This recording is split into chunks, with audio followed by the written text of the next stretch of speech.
And welcome to the latest video blog. I know it's been a long time since I've done a regular video blog. I've had some product planners on with different launches I've been at, but almost 2 months since I've done a face-to-face video blog with you. So I apologize. Had family visiting, working on the house, a vacation, car trips. So it has been busy. I know there's no excuse, but it is a quieter time of year in the summer and people are away. So anyway, here we go, back at it. So answering your questions. First of all, there's been a YouTube person here who has liked my videos from way back.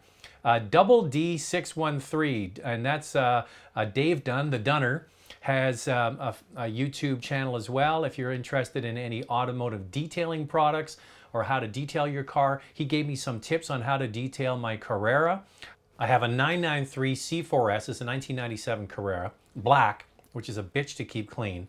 And I've never detailed it myself. Sure, put some wax on here and there and wash it, obviously, but I've never done like with a polisher, and I've always been afraid to do it. And when I saw his channel, Double D613, I sent him a note and said, this is the car I've got, what do you suggest I do? He gave me a list of products to go and get. He told me how to do it, what I should do, clay bar, wash the car, clay bar the car, polish the car, then wax the car, and then detail spraying and all this kind of stuff. So it turned out great. I mean, a black car is hard to keep clean. So Dave Dunn, the Dunner, Double D613, thank you for that. And I encourage you to go over to his YouTube channel and check it out and maybe ask him some questions. All right, on to, first of all, before I get to your questions, I just wanted to pick up on something that I got beaten up on, which was my, not so much the review of the Tesla P85D, but the comments that I got beaten up on is because what happened is, you know, all these people are basically fanboys of Tesla and basically believe every single thing that Elon Musk says, and you know, whatever he says, people just take it verbatim. And I'm always saying, be very cautious. Don't believe everything that you're told. Just because the company says it's going to do something doesn't mean it'll actually happen. And what I'm talking about is the Model S. It just announced today that their sales are going to be lower than expected. They basically announced that they're not going to be able to hit their target of 55,000 cars. It's probably going to be about 5,000 cars less. And this is what I want to get into with Tesla. And this is what I was beaten up on. If you go to my P85D video, you'll see all the comments there. There's hundreds of them. And I say, it's a very niche, very, very small car company. 50,000 cars in a year is tiny. So we're talking 10 plus million cars for Volkswagen and Toyota annually. And people say, well, they're huge car companies, they've been around forever. But what I get at is the fact that you need these huge economies of scales to make cars work. For example, Volkswagen has the best-selling car in Europe. The Golf is sold around the world. It costs billions, with a B, billions of dollars to produce a new platform. That's the chassis, all the components, the engines, the transmissions that go into that, and then they need to sell hundreds of thousands of them, if not millions of them around the world over many, many years to recoup that investment and then to make a profit. Another example would be the Ford Focus or the Ford Fiesta. Best sellers in Europe as well. Those cars are sold around the world, cost billions of dollars to develop a new platform, engines, transmissions, all that, and need to sell hundreds of thousands of them around the world in order to recoup that. So why is Tesla exempt? They're not exempt. The company doesn't make any money. They only sell 50,000 cars a year, and they really need to get to that sweet spot where they can sell hundreds of thousands of cars a year in order to recoup the research and development costs and then spread those costs around many, many cars. So the Model S obviously isn't it, maybe 50,000 cars this year. The Model X is supposed to be coming sometime in September, but they haven't even announced the pricing, which brings me to my next point on Tesla. So everybody says to me, if you read those blog posts again, we're looking at the Model 3. That's going to be the savior for Tesla when they can bring a car that's going to cost $35,000 to the American market. That's when they're going to sell hundreds of thousands of these cars. I don't believe it. I do not believe that Tesla is going to be able to produce a car similar to the Model S, but smaller, for $35,000. I just don't believe it. Here's a perfect example. The Model X is supposed to be starting deliveries in September. They still haven't announced the price. And I guarantee you when it comes out, it's going to be the same price, if not higher than the Model S, which means they're really just appealing to the same high net wealth crowd. Are they going to be able to sell a huge number to people that can afford a $100,000 plus SUV? I don't think so. Now, the Model 3, if they want to bring it in at $35,000, it's going to have to be greatly decontented. The batteries, sure, they said we're going to make hundreds of thousands of batteries. We're going to sell these wall charging units and all this kind of stuff. I don't believe it. There's so much money and so much investment has to go in to make all of these things work, and you need all of the pieces to fall into place to make it work. Tesla is no different than any other car company. You need economies of scale, you need huge research and development, and you need massive amounts of sales in order to make these things work. Tesla is no different. A couple of things about the Model X. I'm not sure these Vulcan doors are going to be that great in the real world. First of all, if you park in an underground parking lot that has a low roof, you know, are they going to hit? I have that with my hatch on an SUV I owned. It used to go up and hit the roof of the underground parkade. Also, with snow and freezing rain and ice on top of those Vulcan doors, what's going to happen with those? So yet to be seen how it's going to really perform in the real world. Are there going to be hiccups with this car? Are there going to be recalls? Are there going to be problems with it? You bet, because there is with every new car. Here's another perfect example. Ford is a massive car company. They have the #1 selling vehicle in North America for years in a row. It's the F-150. It's moved to a new all-aluminum structure. Lightweight steel frame, all-aluminum body, new engines, all that kind of stuff. Ford, with its scale and its capability, is having a hard time meeting the production demands of that new F-150, meeting how many people want to buy it. So if a huge company like that struggles with production of a new model, what's going to happen with Tesla? So have at it, beat me up, tell me I'm an idiot. I don't believe the Model 3 will be $35,000. They can't even price the Model X, which is supposed to come out next month. How is it going to be 2 years down the road they can predict what the car is going to cost? I almost bet you that they might have one model that they sell for $35,000, but the actual cars that people are going to want to buy are going to be the $50,000 to $60,000 range. There you go. All right, back to the questions. Ryan Douglas says, I love your review format and YouTube channel, especially the video blogs. Looking at the TTRS, is it coming to Canada? Well, I just was looking up that and I don't see any announcements on Audi for the TTRS. We have the regular TT and the S coming, but the RS, no news. How would you compare to the Boxster S, the GTS, and the Cayman? Equivalence. I'm thinking of getting a rag top. I would just go out and get a Boxster S. If you want a convertible, it is one of the best cars on the road for the money. It's the Boxster is the cheapest model in the Porsche lineup. It is a rear-wheel drive car. It's got 2 trunks and it's got the rag top, and I think that you would be well served to get that. He goes on and says, thanks for your video blogs. What is going on with your Audi A7 TDI? Are you still happy with it? Absolutely still happy with it. We've had the A7 TDI, it'll be a year in October. We don't do a ton of mileage on it. We're actually taking off on a road trip next week from Vancouver here down to Seattle. We're doing another one down to Portland. So the mileage on it. Here's the interesting thing. I had an Audi A6 TDI a week ago, a press car, and I drove it from Vancouver up into the interior British Columbia and back.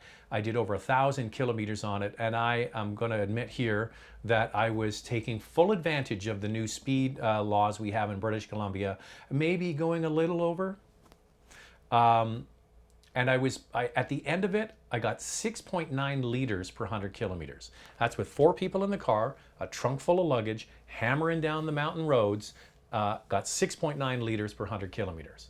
Why buy an electric car? Jerry McDonald says, I'm considering also getting an Audi A7 after seeing your review of your car. It helped me make my final decision. The A7 is on order. You're going to love it.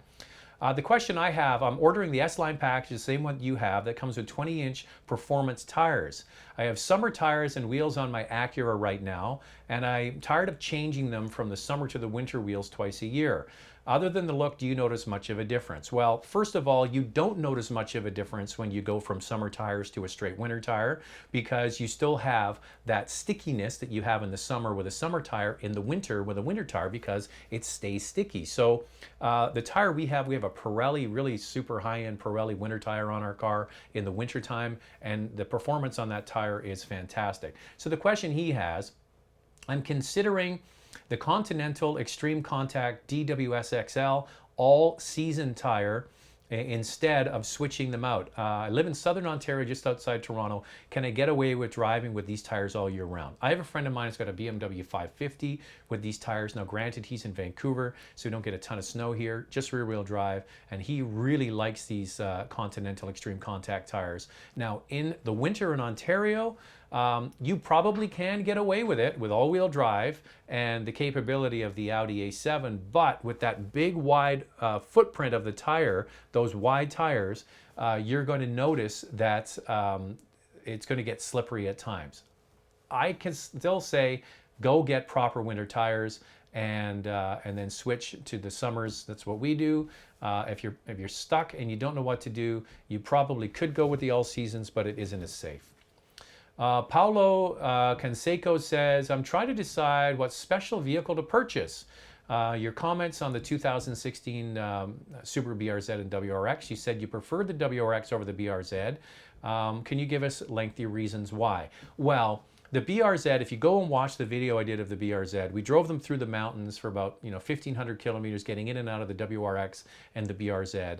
And the BRZ doesn't have any bottom end torque. It's a mid to upper RPM range revvy engine, and that's where you get the horsepower. So you have to keep the revs up, which gets tiring, and it certainly isn't fun in city driving. On the other hand, the WRX does have lots of low-end torque and mid-range torque. It's got that turbocharger on there. So if it was me, I would get the WRX over the BRZ. If you're considering the BRZ style car, I think the new Miata does a better job with usable torque, especially driving in town.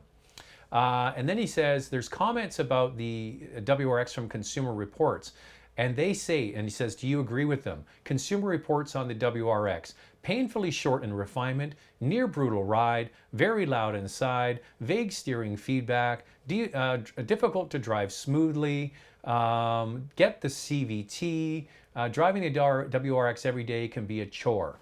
I'm not getting into every single thing they said, but I couldn't disagree with them more. I will say that the WRX is noisy. It is not a quiet car, but I did not find it brutal to drive, very vague steering feel. Yeah, loud on the inside, I will agree with. But if you ever watch the videos that the Consumer Reports guys do, go over there and check them out. There's like 3 nerds that sit there. They're the nerdiest guys I've ever seen. So looking at these guys to get information on what kind of car you should buy, I don't know. The WRX is a very nice car to drive, and I would be very happy to drive it every day. It is not quiet. That's one thing you need to pay attention to. It is not the most refined car in its class, but it isn't meant to be. It's a lot of fun to drive, and make sure you get it with the higher end stereo. Turn up the radio.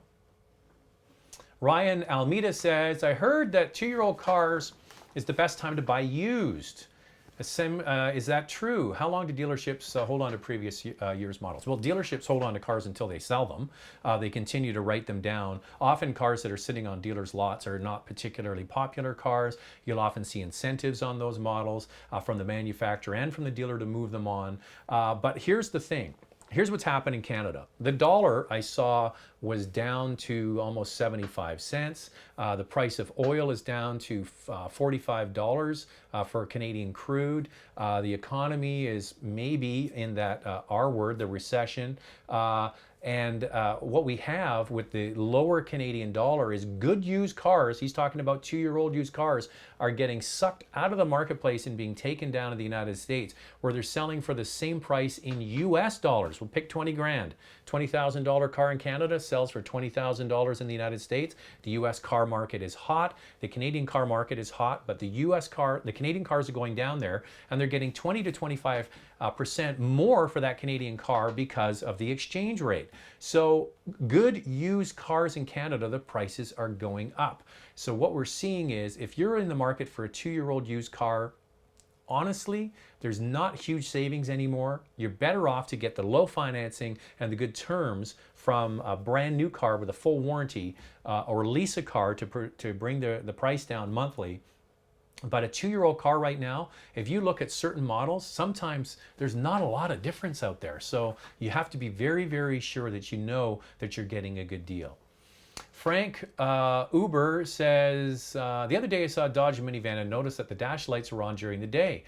He said he drove a Dodge minivan. I'm surprised, and I honestly think it's useless. Is this common among manufacturers? Have you heard why it's done? What's the reason behind it? I find having the lights on kind of dumb. Well, I think this is a kind of dumb question. Often, now I'm not sure where Frank Ober is from, but in Canada we have daytime running light laws. So the dash lights come on if the daytime running lights are on in some cars, and some they don't. Often, if you see the headlight switch, you put it in auto, so the headlights come on automatically when it gets dark. And then obviously the dash lights are going to come on. I drive all these different cars. I don't even really notice if the dash lights are on or not. And I think that if they're on during the day, sometimes on a bright day, that's going to help illuminate the situation. We've got a lot of cars now where you have these TFT screens in the center. So obviously you need to have them lit in order to see them. I think it's a dumb question. Who really cares if the dash lights are on during the day? I don't really think, you know, it doesn't really, it's how much of a draw, parasitic loss is that on the car? I really don't care. This last one, big fan of your videos for the practical advice. Been looking at the Passat for years. I'm disappointed that VW will not release the European version to North America. Do you have any idea if the European Passat will come to Canada? Well, I got off the phone with Volkswagen this morning and I asked them straight out. I kind of knew the answer, but I just verified no. The Passat in Europe is a very different car to the one that's made in Chattanooga, Tennessee for the North American market. I think there is a facelift of the North American Passat coming soon. The one vehicle I'd love to see is the Passat wagon again.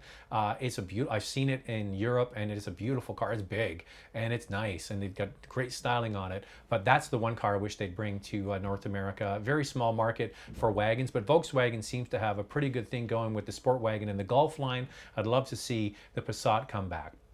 So many questions to get to, and I have been away doing other things, so I'm going to do 2 video blogs. So make sure you watch. The next one's coming out soon. If you want to get in a question, go to Facebook. It's Motormouth Canada. Go to Motormouth Canada on Facebook. Ask the question there, and we'll speak to you soon.